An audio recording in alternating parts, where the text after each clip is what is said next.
माननीय मुख्यमंत्री देवेंद्र फडणवीसजी यांनी आमच्या विभागाला 100 दिवस 150 दिवस प्रशासकीय सुधारणा टार्गेट दिला होता आणि या टार्गेटमध्ये मागच्या 2006ला जो आकृतीबंध मंजूर होता महसूल विभागाचा 20 वर्ष महसुली कर्मचारी अधिकारी आकृतीबंध होत नाही म्हणून अनेक आंदोलनं करत होते।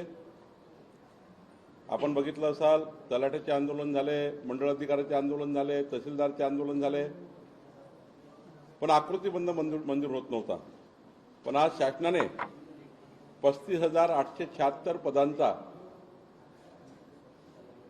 तलाठी ते ॲडिशनल कलेक्टर असा आकृतीबंध मंजूर केला।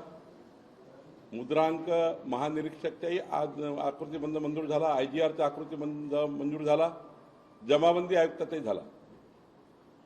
आता या आकृतीबंधामध्ये नव्याने 11 ॲडिशनल कलेक्टर कार्यालय, त्यामध्ये नागपूरमध्ये आहे एक ॲडिशनल कलेक्टर कार्यालय, सोबत 8 ADO कार्यालय, 8 नवीन ADO कार्यालय, 69 अप्पर तहसीलदार कार्यालय व 2 तहसीलदार कार्यालय नव्याने शासनाने मंजूर केले। आणि यामधून आता जिल्हाधिकारी आणि विभागीय आयुक्त बसून सीमांकन होणार आहे आणि मग कुठलं हेडक्वार्टर असलं पाहिजे अप्पर तहसीलदारचं, कुठलं हेडक्वार्टर 8 प्रांताचं असेल ते हेडक्वार्टर, 11 ॲडिशनल कलेक्टर दिले त्याचे हेडक्वार्टर काय असेल, हा निर्णय आता त्याची प्रशासकीय पुनर्रचना लवकरच होईल। पण मला या गोष्टीचा अभिमान आहे की देवेंद्र फडणवीसचं सरकार गतिमान सरकार, पारदर्शी सरकार आणि लोकाभिमुख सरकार म्हणून जे जनतेला प्रशासकीय कामाकरता हेलपाट्या मारावं लागतं आणि एकंदरीत विकसित भारत 2047चा संकल्प आपण करताना प्रशासकीय सुधारणा हा अत्यंत महत्त्वाचा भाग हा प्रशासनाचा असतो, शासनाचा असतो। यापूर्वी शासनाने केलेल्या निर्णयाच्या व्यतिरिक्त माननीय देवेंद्र फडणवीसजीचं सरकार, आमचं सरकार हे प्रशासन जोपर्यंत मजबूत होणार नाही त्याला पूर्ण पाठिंबा मिळणार नाही, पूर्ण ताकद प्रशासनाच्या मागे सरकार उपलब्ध करणार नाही तोपर्यंत अधिक गतिमान शासन होणार नाही। आणि म्हणून हा एक ऐतिहासिक आकृतीबंध 20 वर्षांनंतरची महसूल कर्मचाऱ्यांची लढाई आता ही संपलेली आहे आणि एक मोठा त्या ठिकाणी हातभार महसूल विभागाला लागलेला आहे। एवढंच नाही, या वर्षभरामध्ये 750 कर्मचारी अधिकाऱ्याचे प्रमोशन्स आमच्या विभागाने केले आहेत आणि त्यामुळे प्रमोशन सुद्धा मोठ्या प्रमाणात झाले आहेत। एक मोठी प्रशासकीय सुधारणा आम्ही केली आहे। सर, बारामती आणि राहुरी दोन्ही निवडणुका काँग्रेस लढणार अशी माहिती आहे, जी आपण अनुपूरची मागणी केली होती, त्याच्या व्यतिरिक्त माझी आताही विनंती काँग्रेसच्या नेत्यांना आहे की अजितदादाचा जो काही सर्वांसोबत सहवास राहिला आहे, पारिवारिक सहवास राहिला, आत्मीयतेचा सहवास राहिला, काँग्रेस असो की कुठलाही पक्ष असो, कुठलाही आमदार गेला, कुठलाही लोकप्रतिनिधी किंवा सामान्य नागरिक गेला तरी अजितदादा त्यांचं काम करायचे। अजितदादांची ही सीट आहे आणि काँग्रेसने अनेक वर्ष अजितदादासोबत सहवास केला आहे। अजितदादाच्या आयुष्याचे 75% राजकारण त्यांनी काँग्रेसच्या नेत्यांच्या सहवासामध्ये केलेलं आहे आणि त्यामुळं काँग्रेसच्या नेत्यांना माझी मागणी आहे की या ठिकाणी सीट अनअपोज करावी।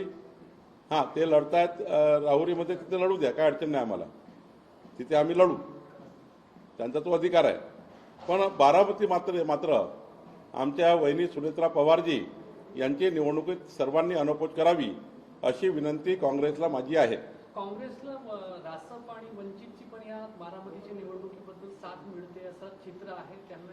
नाही, माझी विनंती आहे रासपच्या लोकांनाही, वंचितच्या लोकांना, सर्वांनाच की अजितदादांचा जो तुमचा सहवास राहिला आहे सर्वांचा, आणि जर अजितदादाला आपण ही वारश संपलत नाही आहे, अजूनही अजितदादाच्या आठवणी आपल्या सर्वांना तेवत राहणारा आयुष्यभर, किमान या माध्यमातून, या निवडणुकीच्या माध्यमात तरी काँग्रेसने आपलं मोठंपण दाखवावं। राष्ट्रवादी संदर्भामध्ये एक मोठी बातमी पुढे आली, विलिनीकरण कुठल्याही पद्धतीने शक्य नाही आहे, सुनेत्रा पवार यांनी जसे संकेत दिलेले आहे, त्यामुळे राष्ट्रवादीची ही चर्चा जी आहे जवळपास संपल्याच जमा नाही, मला असं वाटतं हा निर्णय माननीय सुनेत्रा पवारजीच करतील। त्यांनी केलेला निर्णयच हा अंतिम असतो। शेवटी त्या अध्यक्ष आहे पक्षाच्या आणि त्यामुळं त्या ज्या सांगतील तेच खरं आहे. राज्यात अवकाळी पावसामुळे मोठ्या प्रमाणात नुकसान झालं. पुण्यातही झालेलं आहे. खरं तर या सगळ्या परिस्थितीमध्ये कसं त्यांना बाहेर काढता येईल यासाठी नाही, मी एवढंच म्हटलं की कालही सांगितलं की दोन गोष्टी आहेत.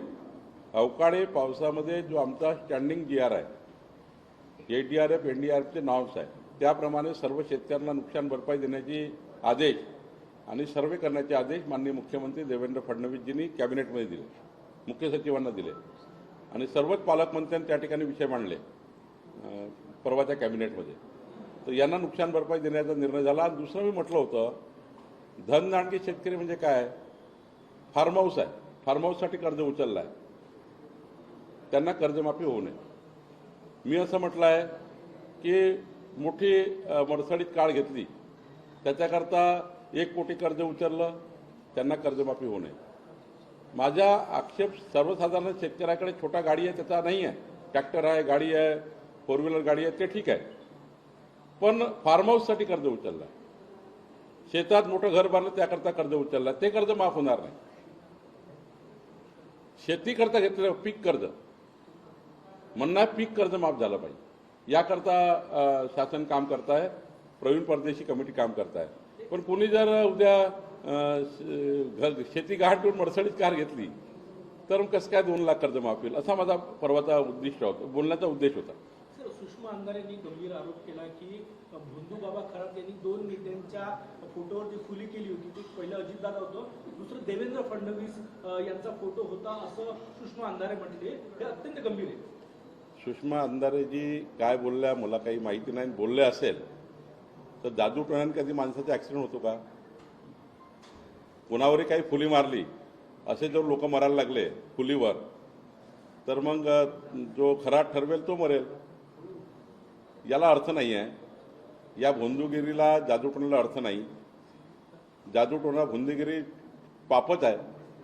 त्यामुळं सुषमा अंधारे म्हटलं फुली मारली तर ते त्याच्याने जातं होतं काही, असे काही ॲक्सिडेंट फुली नाही होत. समर्थ रामदास स्वामीचे जे मनाचे श्लोक आहे ते मुंबईतील शाळांमध्ये सक्तीचे करा असा प्रस्ताव यादी किशोरी पेडणेकर यांनी मांडले. आपण कसं भावना चांगली आहे, भावना चांगली आहे आणि केलं तरी काही त्याच्यामध्ये वावगं नाही, भावना चांगली आहे. नरखेड तालुक्यात एक 15 वर्षीय मुलीचा बालविवाह थांबवण्यात आला आहे. पोलीस केस झाली आहे, SP आमची कारवाई करताय. अरुणा सभाने लेखिका आहे, त्यांनी मागणी केली खराब प्रकरणामध्ये ज्या महिला आहेत त्यांच्यावरही कारवाई व्हायला पाहिजे, कारण की त्या भोंदूबाबाकडे गेल्या, स्वेच्छेने गेल्या. असं आहे, फसवणारे बाबा. आपल्या देशात कायदा आहे, कुणालाही त्या ठिकाणी प्रलोभन दाखवणे, कुणालाही त्या ठिकाणी अशा पद्धतीने करणे यासाठी कायदा आहे, कायद्याने कारवाई होते आहे. सिंधुदुर्गाच्या जिल्हाधिकारी तृप्ती दोडमिसे यांचा एक व्हिडिओ व्हायरल झालेला आहे, त्यामध्ये त्या डान्स करता. एका बाजूला आता अवकाळी पावसामुळे शेतकरी चिंतित असताना जिल्हाधिकारी डान्स करतानाचा व्हिडिओ व्हायरल झाल्याने संताप व्यक्त केला. मी जरा त्या ठिकाणी अधिक माहिती घेतो. माननीय मुख्यमंत्रीजी मध्ये शिक्षक मेळावा आहे, आगामी निवडणुकीच्या तयारीला लागलेला आहे का शिक्षक मतदारसंघाच्या? आमच्या शिंदेताईंनी चांगला मेळावा घेतला आहे. निवडणुकीची तयारी खूप दिवसापासून त्या करताय. तिथले भोयरसुद्धा निवडणुकीची तयारी करताय.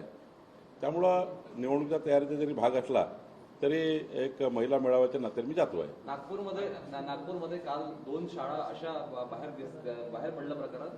अल्पसंख्याक शाळा आहे, त्यांना मान्यताच नाही आहे, 10 वर्षापासून सुरू आहे. जवळपास 450 विद्यार्थी आणि 75 शिक्षक आहे. 8-10 कोटीचा दुसरं प्रकरण आहे. या संदर्भात काय कारवाई? चौकशी होऊन कारवाई करू. अनेक ठिकाणी सिलेंडरच्या टाक्या अजूनही पाहायला गेले, म्हणजे किंबहुना ज्यांच्याकडे 1 सिलेंडर आहे त्यांना मिळत नसताना आणि घरपोच सिलेंडरची डिलिव्हरी कुठेतरी थांबवली आहे. त्यामुळे एकीकडे रांगा दिसत असल्यामुळे अडचण निर्माण झाली आहे. काही ठिकाणी भीती आहे लोकांना, उद्या काय होईल. त्यामुळे काही ठिकाणी आता खूप जास्त सिलेंडर उचलल्यामुळं वेटिंग आहे. दोन्ही भाग आहे. काही लोकांनी उचलले आहे त्यामुळे वेटिंग आहे, काही लोकांना गरज आहे त्यांची वेटिंग आहे, काही ठिकाणी थोडा पुरवठा कमी आहे त्याच्यामुळे वेटिंग आहे. त्यामुळे एकंदरीत सर्व ते असा एक त्याचा रोष तयार होतोय. पाऊस झाला सर आणि APMC मध्ये ज्या पद्धतीनं शेडची मागणी, शेडची आवश्यकता नाही, ताडपत्र्यांची आवश्यकता आहे. तराफे लावून, ताडपत्रे लावून काही ठिकाणी धान्य ठेवायची आवश्यकता आहे. तसं होत नाही. कळंब्यात खूप मोठं प्रमाणात. मी सोमवारी याची बैठक घेणार आहे. सोमवारी APMCची बैठक घेणार आहे तिथे खूप घोड चालू आहे. आता MNIची हे आलंच आहे कायदा, त्यामुळं तोही राष्ट्रीय बाजार समिती अधिनियम मंजूर झालेला आहे. त्यामध्ये त्या ठिकाणी चर्चा सुरू आहे. पण बाजार समितीमध्ये उघड्यावर धान्य ठेवणे, अवकाळी पावसामुळे शेतकऱ्याचं नुकसान होणे ही बाजार समितीची जबाबदारी आहे. याची बैठक मी सोमवारी घेणार आहे. सर महिला आरक्षण के ऊपर संसद विशेष संसद बुलाया गया, चर्चा के लिए क्या? तो ठीक है ना, उसके लिए तो प्रधानमंत्री जी का अगर संसद बुलाई है तो प्रधानमंत्री का आभार व्यक्त करता हूँ. Sir Owaisi sir thank you sir.